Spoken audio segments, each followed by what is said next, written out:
T M ٹیلی vision کی جانب سے شوکت کا سلام۔ جب میں اپنا ماضی دیکھتا ہوں اور اپنا حال دیکھتا ہوں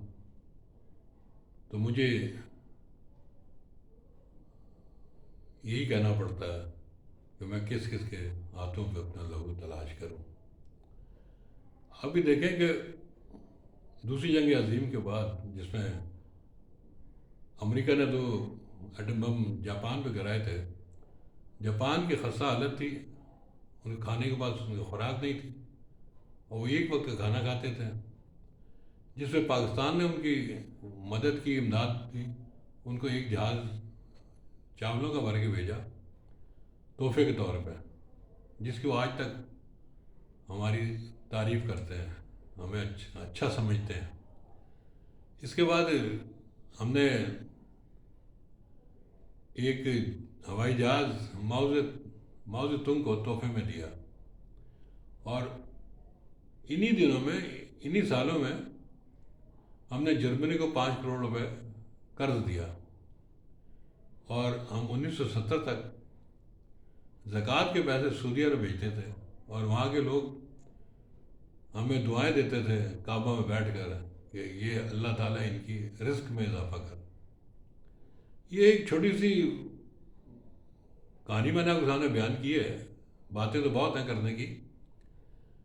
اب آپ یہ دیکھیں کہ ان ملکوں کو، جن کو ہم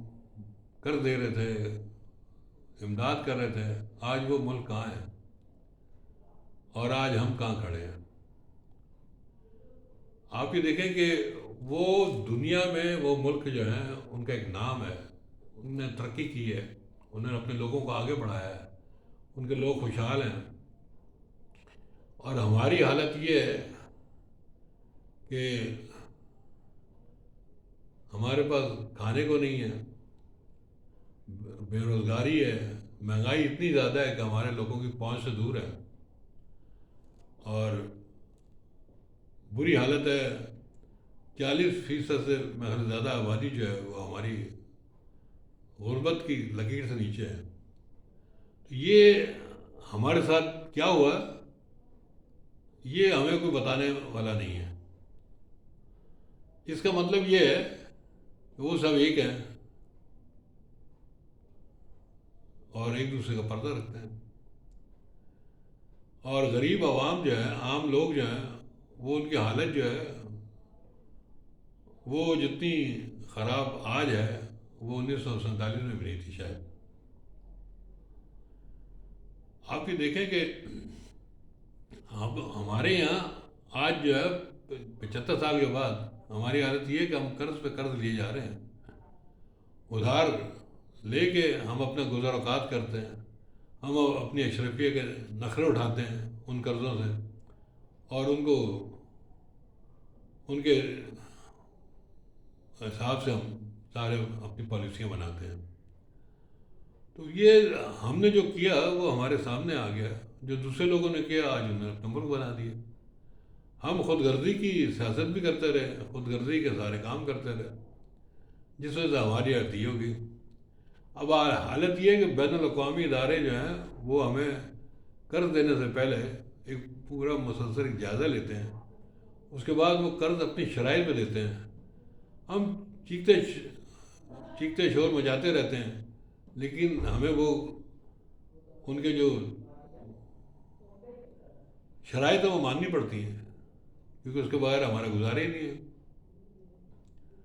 وہ شرائط جو ہے وہ مفت لگاتے ہیں کہ میں پہلے تو یہ کہ وہ کہتے ہیں ٹیکس بڑھاؤ تاکہ آپ ہمارے پیسے دینے کے قابل تو ہو جاؤ۔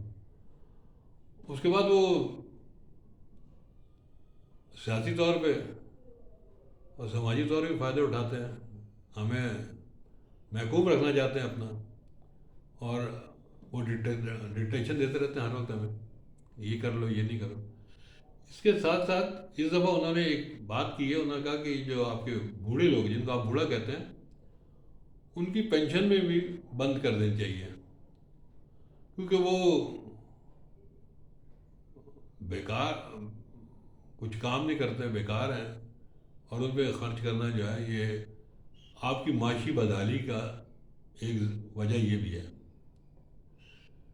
اب وہ جو بوڑھے تھے انہوں نے اندازہ لگا لیا کہ ان کے ساتھ کیا ہونے والا ہے، لیکن اس سے پہلے کہ وہ میں آپ کو بتاؤں وہ انہیں کیا اندازہ لگایا، میں آپ کو بتانا چاہتا ہوں کہ انہیں اپنوں سے بھی شکایت تھی کہ اپنے جو تھے وہ بھی ان کو بوڑھا کہہ کے پکارتے تھے، اور بوڑھا لفظ یہ ہے وہ اس کو اپنے لیے گالی سمجھتے ہیں۔ تو بوڑھے کا مطلب یہ کہ جیسے وہ کہتے ہیں کہ کوئی درخت ہے پھل دینے والا، وہ بوڑھا ہو گیا، اگر یہ بوڑھا ہو گیا اب یہ پھل نہیں دیتا، یہ گائے ہیں بوڑھی ہوگی اب دودھ نہیں دیتی، اب اس سے آپ اندازہ کر لیں کہ ذہنی طور پہ ان پہ کیا اثر ہوگا۔ ویسے تو ہمارے نوجوان جو ہیں وہ 24 گھنٹے مغرب کی نکالی کرتے رہتے ہیں، لیکن آپ یہ دیکھیں کہ وہ انہوں نے جن کا اپنے بوڑھے جن کو ہم کہتے ہیں ان کے ساتھ کوئی زیادہ تعلق بھی نہیں رکھا ہے کہ نا وہ ان کے پورے گھرانے کا رہتا کہ نا، لیکن اس کے باوجود بھی وہ جو ان کو بڑا عزت کا مقام دیتے ہیں، وہ اپنے بوڑھوں کو کہتے ہیں سینئر سٹیزن، اور ہم کہتے ہیں بوڑھا ہو گیا بیکار ہو گیا یہ۔ تو ہم نے آج تک ایک لفظ بھی ایسا نہیں ایجاد کیا، نہیں اپنایا کہ جو ہم اپنے بوڑھوں کو خوش کر رکھ سکیں۔ اب ہم ان کو بزرگ بھی کہہ سکتے ہیں، اور بھی کوئی لفظ ایسا ہوگا جس سے ان کو تقویت ملے گی اور وہ خوش ہوں گے کہ بھائی یہ ہمارا خیال کر رہا ہے بڑا، ہمارے بچے بھی۔ اب جو انہوں نے ذہن میں سوچا ہے، جو انہوں نے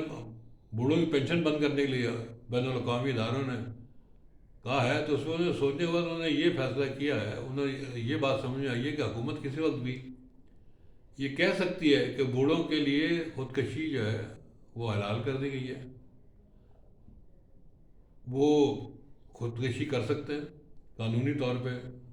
ان کو اجازت ہے۔ اور وہ بوڑھوں کو جو تھوڑی بہت فائدہ گورنمنٹ کے اسپتالوں سے ہو جاتا تھا وہ بھی فوری طور پہ بند کر دیا جائے گا، اور مسجد میں باقاعدہ اعلان کیا جائے گا کہ کسی بوڑھے کے لیے صحت کی اور عمر درازی کی دعا نہ کی جائے، اس کو جرم قرار دیا جائے گا، اور نصاب میں ایسے مضمون شامل کیے جائیں گے جس سے بوڑھوں کو منفی جو چیزیں ہیں وہ لوگوں کو جوانوں کے سامنے لائی جائیں، اور حکومت ایسی فضا قائم کرے جس سے بوڑھے جو اپنے بچوں کے مستقبل کے بارے میں خوف زدہ ہو جائیں